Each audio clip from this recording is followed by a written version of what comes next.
Почитувани мои, 30 години патувам низ Република Македонија. 30 години патувам низ руралните региони и заборавените села во Република Македонија. Овој пат се наоѓам во Република Албанија, поточно речено во општината Пустец, да ги посетам 9 села во Република Албанија, да ги посетам мештаните македонците во општината Пустец, а тие да ми раскажат многу приказни за нивните родни огништа. Почитувани мои, патувајќи низ Република Македонија, патувајќи низ етничка Македонија, користам многу литература, која што таа литература ја наоѓам копајќи низ архивите, како во Република Македонија, така во архивите во Република Србија, Албанија, во Грција и во Бугарија. Меѓу тие архиви се наоѓа, овој пат ќе ми биде водич низ селата во општината Пустец, тоа е книгата на Владо Јовановски со работен наслов "Населбите во Преспа", каде што има и посебен дел за 9 села во општината Пустец.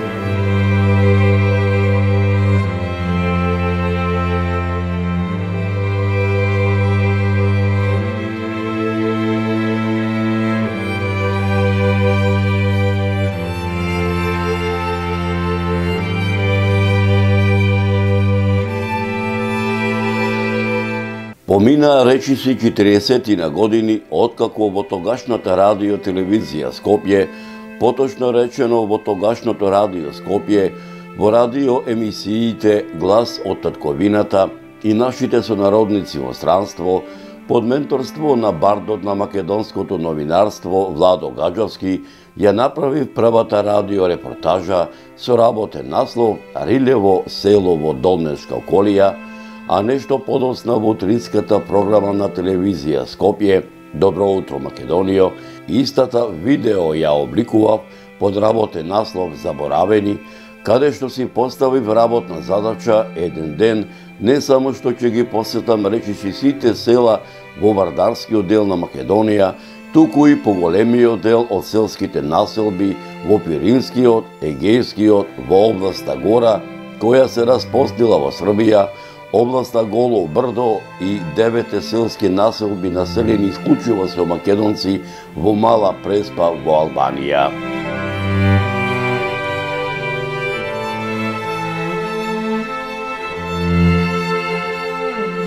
Како што одминуваа годините, така мојата работна задача полека се реализираше. Покрај 1700 селски населби, според мојата евиденција, од вкупните 1984 села во Република Македонија, што ги имам посетено, десетина документарни видеозаписи што ги направив во Егејскиот дел на Македонија, од вкупните според евиденцијата на Јован Трифуновски 2000 селски населби,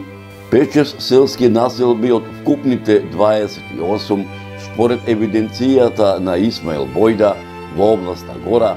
неколкуте населени места во Пиринска Македонија од вкупните 500, исто така според евиденцијата на Јован Трифуновски, и неколкуте села од вкупните 16 според евиденцијата на Николај Ѓурај во областа Голо брдо. Ете така да речам, дојде денот, како што вели народот, да дојдам и меѓу македонците кои живеат во 9 села во албанскиот дел на Мала Преспа во општината Пустец. Одлуката, така да речам, беше донесена на сам ден на Вртолом 2021 господово лето, кога бев на снимање на нов документарен запис во мариотското село Крушејца, под самата падина на врвот Маргара, на местото викано Света Петка, каде што после неколку поминати векови крушенчаенецот Јоше Сајковски пред 17 години по Божја промисла започна со вообздравувањето на многовековниот манастир Света Петка при самиот крај на празнувањето. Пилевчанецот Валентин Поповски ми рече: "Зоране, да те прашам нешто онака по пилевски, ќе може ли?" Како не може, му реков.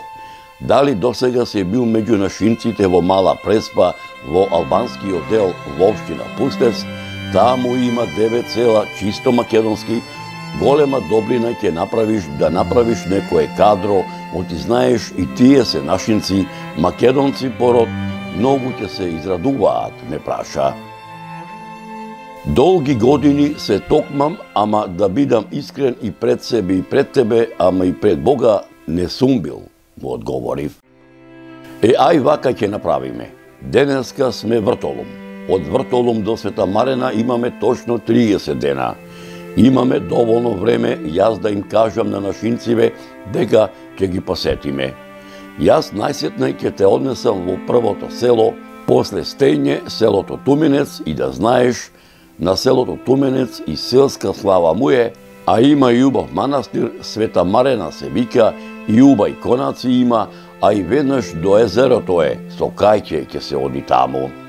Се согласуваш, што велиш? Повторно ме праша Валентин Поповски. Како не се согласувам, таман работа, па тоа цел живот го работам. Ти кажи им на нашинцина во Туменец дека заедно ќе дојдеме на гости, шеговито му одговорив. Бравос, бре Зоране, бравос е таков, ќе ми направи на душичкава моја, што досега никој ми нема направено во животот мој, досегашен радосно ми подвикна Валентин Поповски.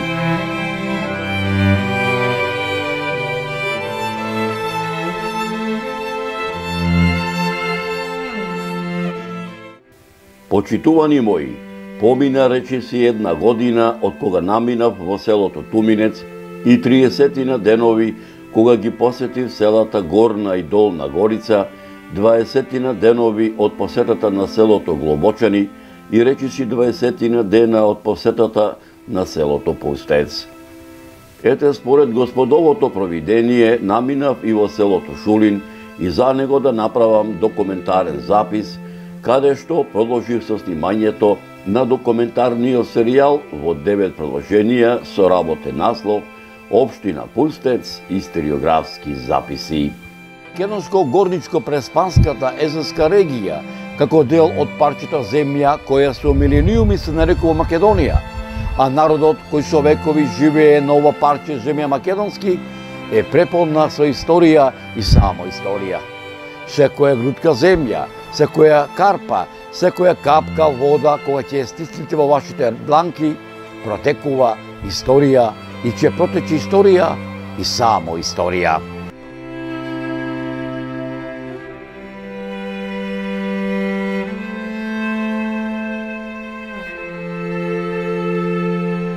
Историјата на македонската сага е долга колку и името Македонија.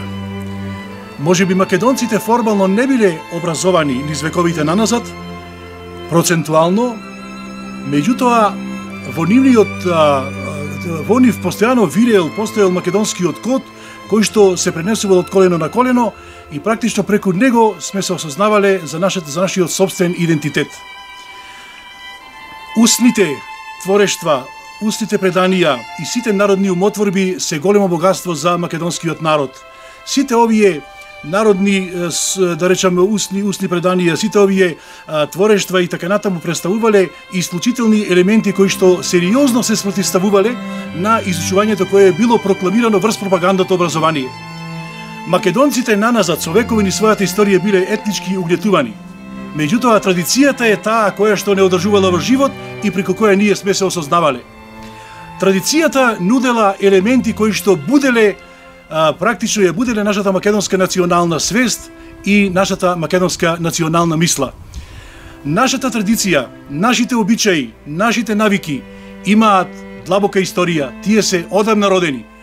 Сите овие нови адети, обичаи, навики и традиции кои што се воспоставени подоцна, никогаш не можат да ги заменат нашите стари навики, нашата стара традиција, значи старите слави, прослави и така натаму. Речено сторено, како што вели народот. На сам ден на Ѓурѓовден, во раните утрински сати, од Прилеп преку Битола, Ресен, по магистралата Ресен, Царев двор, граничен премин Стење и по 90 минути лагана вожња со возилото од марката Мерцедес под команда на Диме Степуле, откако ги поминавме граничните формалности, пристигнавме во селото Шулин. Почитувани мои, да бидам искрен најпрво пред себе, пред вас, а и пред Бога, пред да дојдам во село Шулин, го замислував дека тоа сето е пуста пустелија, село како од оние нашиве заборавените села, со неколку жители, со по некој старец,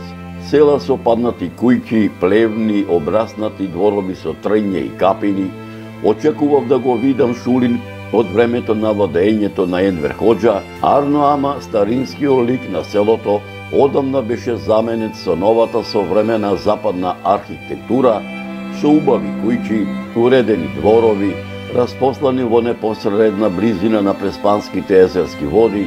полно село со народ, село со градски карактер, на кое можат да му позавидат приградските и градските населби не само во Албанија, туку и во Република Македонија.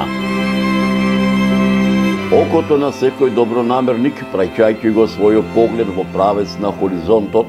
на Горничевскиот залив, како дел од Преспанското езеро, не може а да не го забележи селото Шулин, кое раскошно блескотеше на пошироката висорамнина на ридот Присо од зраците на утринското преспанско сонце.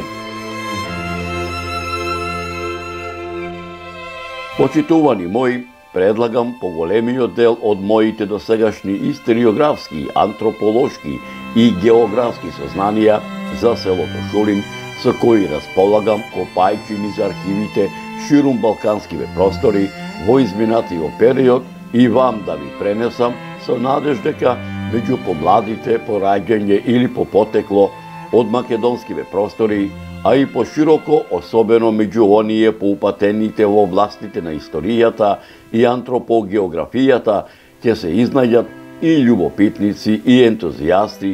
кои за голем број прашања изнесени, делумно опфатени или недопрени овде, ќе вложат и љубов и труд и знаење, за да ги доистрежат и изнесат на виделина, спасувајќи ги од неправедната прав на заборавот.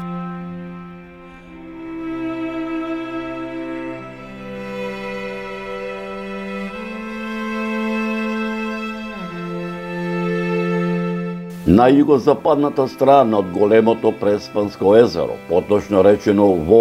Горничевиот залив, во пошироката рамнина на ридот Присо се наоѓа селото Шулин. Според едно предание, денешното село Шулин во изминатите векови се наоѓало во местноста викана Ливада, во непосредна близина на денешното село, кое броело 70 кујки. Според друго предание, во турско време, поранешното село било запалено, до темел разрушено, раселено, за да подосна селото повторно е обновено од семејниот род на Шулиновци,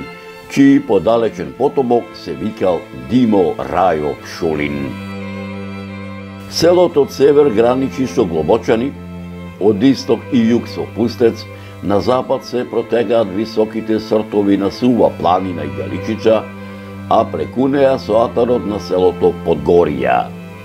Селото Шулин не излегува на Преспанското езеро. Атарот на селото се распостила на десетина квадратни километри и зафаќа исклучиво ридско, планинско, каменито, карстно, безводно земјиште, местимично обраснато со дабова, дренова, габрова и букова шума и пасишта. Во атарот на селото постои едно извориште, од селото далечено околу 5 километри на надморска височина од 1000 метри. Основните потреби за вода шулинци ги задоволуваат од езерските води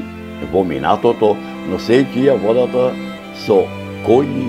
мазги и магариња, натоварена во буриња, канти и други садови, а денеска со потисни моторни водни пумпи. Според кажувањата на мештаните, името на селото води потекло од старомакедонскиот збор Шули, со значење непокорен, а според друго предание, името на селото води потекло од шумовитата дабова корија, чие шумолење на дабовите лисја далеку се слушала, а пак според трето предание, името на селото води потекло од градежната алатка, која во минатото и денеска ја користат шулинци, поточно речено зидарите, со чија алатка се мерела вертикалата на зидот, која алатка шуринци и денес ја нарекуваат шури.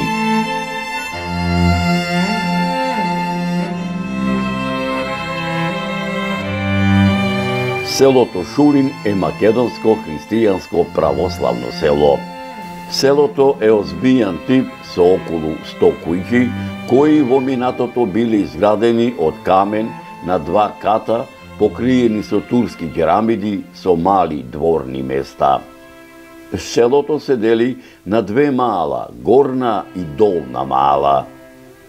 Во атарот на селото Шурин се познати следниве позначени топоними: Бигла, Буката, Вакавска нива, Горна и Долна Црвенка, Долна нива, Дрен, Круши, Зад Брего, Присојо, Ромејца, Ливада, Керумишта и многу други.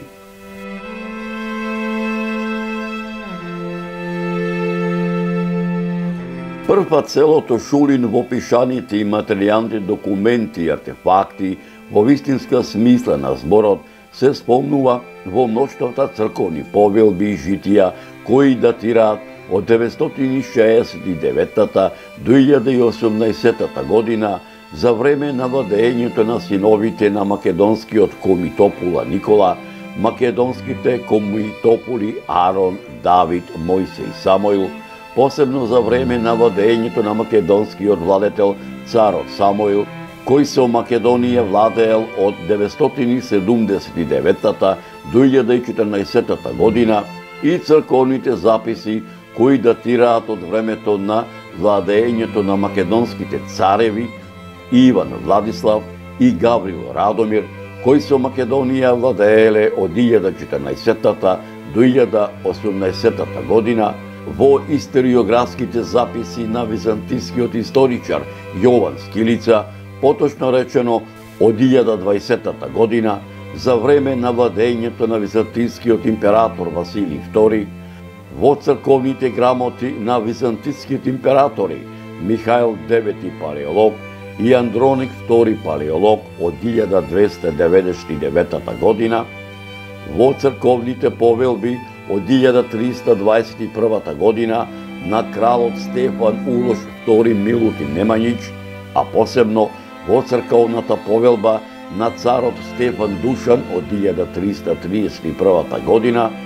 во црковните повелби на кралот Стефан Урош V Немањич од 1356 година, во црковните повелби на македонскиот властелин кралот Димитрија Волкашин и македонскиот властелин кралот Марко од 1371 година до 1395 година. Податоци за селото се содржат во пописниот отомански дефтер број 4 од 1568-69 година, каде што во овој дефтер селото се споменува како Шулин, припаѓа на казите Горица, Биглишта и Крупишта, како падишахски хас на нахијата Билишта. Селото броело 33 семејства, сите македонци.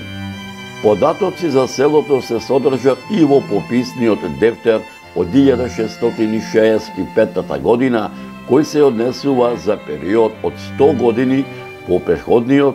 и ги содржи речиси истите податоци како и дефтерот број 4 за периодот за кој е пишуван. Во овој дефтер, покрај другото, е запишено дека селото припаѓа на Ресенската нахија и имало 97 семејства, 9 неженити и 4 вдовици, сите македонци.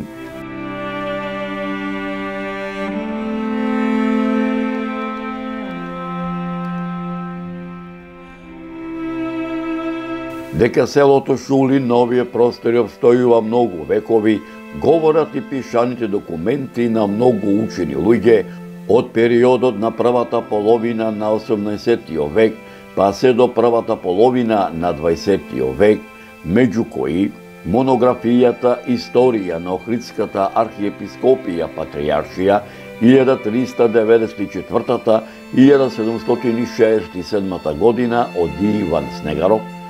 Пишаниот документ под име Стара Србија и Македонија од Спиридон Гончев, топографско-етнографски преглед на Македонија од Стефан Верковиќ и многу други. Според статистиката на Васил Кънчов, Македонија, етнографија и статистика, од 1900 година во селото живееле 276 жители, сите македонци.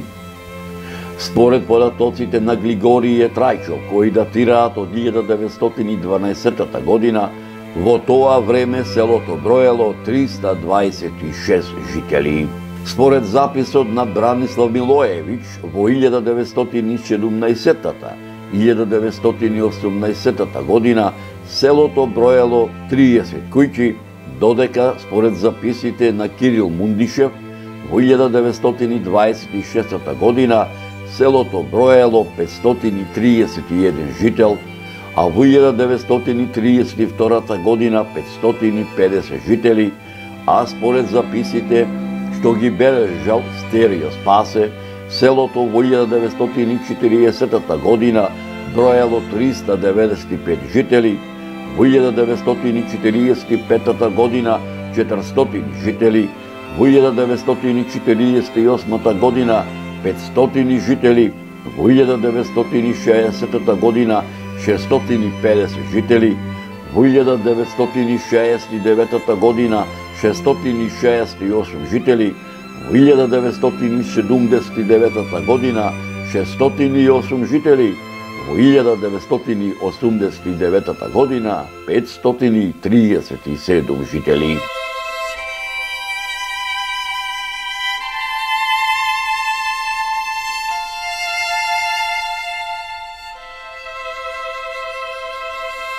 Старински родови во селото Шулин се Веловци, Гроздановци, Дојнечиновци, Коревци, Костовци, Нечовци,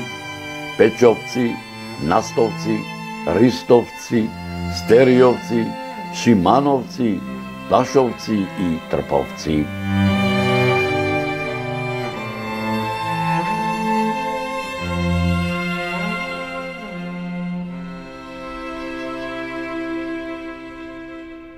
Втората половина на 18 век за селото Шулин е период на обновување на селото испразнето со пустошењето на арнаутскиот башибозук, кој броел околу 200 рамии и силеџии, уништен од отоманскиот падишах. Меѓу првите знаци на обнова на селото е изградбата на скромното сахрано здание врз претходно разорнатата црква Свети Никола, која се наоѓа западно од селото во местноста викана Ледина. Не се знае кога и од кого е градена. Во 1967 година е разрушена, за да во 1997 година повторно е обновена. Црквата Свети Ѓорѓија, која се наоѓа во местноста Мочкало, каде што се наоѓаат остатоци од ранохристијанска базилика, врз чии темели е изградена црква, чие име не е познато, исто така е реобновена во втората половина на 18 век, за да за време на Балканските војни е разрушена, а во 1919 година повторно е реобновена. Во 1967 година е претворена во училиште и културен дом. Селото уште од памтивека имало учени луѓе. Првото училиште е отворено во 1889 година во црквата Свети Никола. Наставата се изведувала од селските попови и питропи на македонски црковен книжевен јазик и писмо, а во 1908 година наставата се одвивала во црквата во селото Пустец, а за време на Балканските војни и за време на Првата и по Првата светска војна, поточно речено од 1913 година па се до 1923 година, шулинци настава посетуваат исто така во селото Пустец, а наставата се одржувала на грчки јазик, а од 1923 година па се до 1939 година на албански јазик, а од 1939 па се до 1944 година со започнувањето на Втората светска војна, наставата на изменично се извршувала најсетне на бугарски и албански, за да од 1944 година на македонски мајчин јазик во училишната зграда изградена во 1935 година, а учители биле Санде Тарчевски од Ресен и Томе Димитриовски од Битола. Во подалечното минато мештаните од селото Шулин учествуваат во борбата за ослободување на македонскиот народ од отоманското владење и за формирање на самостојна македонска држава, како во предилинденскиот, илинденскиот и поилинденскиот период, каде селото учествува со своја востаничка чета, која броела 16 востаници, начело со војводата Јоше од селото Подмочани. Во ова село е роден македонскиот револуционер Сотир Николовски. Од поилинденскиот период, па се до 1912 година, селото е дервеџичко село и беговско село, кое е останало се до 1939 година. Последни бегови во селото Шулин биле Бедија бег и Бакташ бег. Селото Шулин не го избегнуваат воените дејствија од Првата и Втората Балканска војна, каде што во 1912 година селото потпаѓа под српска власт, а во 1913 година под грчка власт. Селото Шулин не го одбегнува и Првата светска војна, каде што за потребите на боиштето машкото население првично било мобилизирано во грчката војска, каде што поголемиот дел од мобилизираното машко население, кое е било испратено на Македонскиот фронт, поголем дел не се вратило во своето родно огниште, а на многумина до ден денешен не им се знае гробнината, а преостанатото население било ангажирано како во превоз на воена опрема, така и во изградба на фортификациони објекти и патишта за потребите на боиштето. По завршувањето на Првата светска војна, селото потпаѓа повторно под грчка власт, каде што од 1919 година до 1922 година мештаните биле мобилизирани во грчко-турската војна, а со договорната размена на територија помеѓу Грција и Албанија, селото Шулин припадна во албанската држава, заедно со населението, со сите последици на тогашната албанска политика спрема македонците. Во 1939 година Албанија е анкетирана од страна на Италија.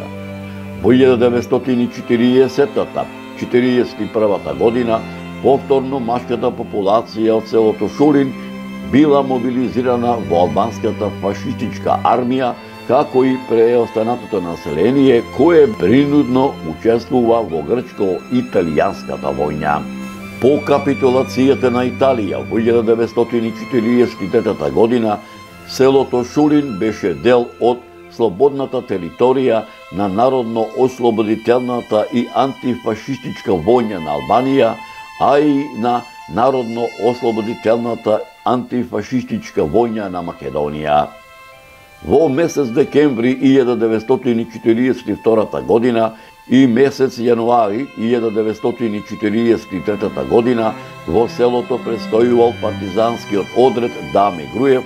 каде што е формиран првиот народно-ослободителен комитет во селото, а во октомври и ноември истата година и првите партиски челии на Комунистичката партија на Македонија и Сојузот на Комунистичката младина на Македонија, каде што во партизанските единици на Народно-ослободителната војска на Македонија се вклучуваат 12 борци.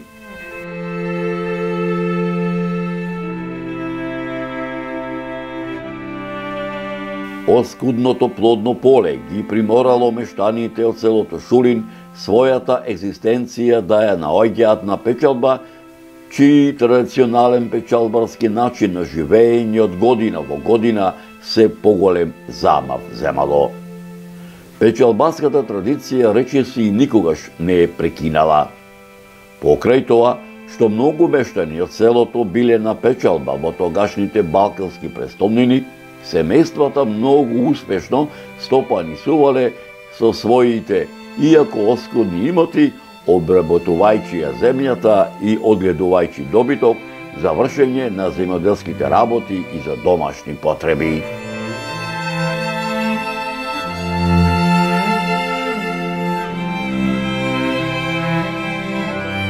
Кога секој добронамерник ќе дојде во Шулин и кога ќе прошета низ селските сокачења и патчења, ќе се воодушеви што старото одамна му остапило место на новата современа урбана архитектура, налик на онаа западната, како што знаат да кажат мештаните од селото, на чиј современ градски живот можат да му позавидат и некои помали градски и приградски населени места, како во Република Албанија, така и во Република Македонија, а богами и широко балканскиве простори.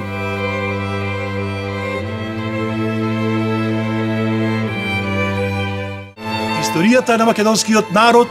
е еден бисер исполнет со херојства и со борбен дух.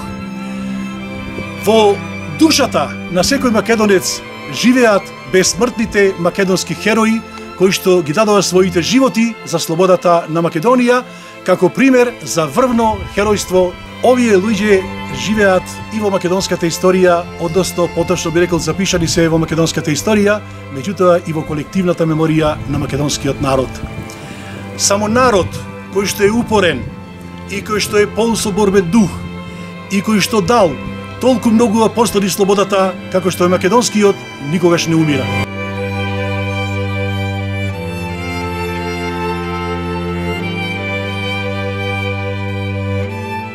Почитувани мои, иако на мојот престој во селото Шулин во Мала Преспа полека му се ближеше крајот, но не ги напуштам македонците кои живеат во Република Албанија, за да направам нови документарни записи и вам да ви пренесам со надеж дека меѓу помладите по раѓање или по потекло од македонскиве простори, а и пошироко, особено меѓу оние поупатените во областите на историјата и антропогеографијата, ќе се изнајдат и љубопитници и ентузијасти кои за голем број прашања изнесени, делумно опфатени или недопрени овде, ќе вложат и љубов и труд и знаење, за да ги доистражат и изнесат на виделина, спасувајќи ги од неправедната правна заборавот.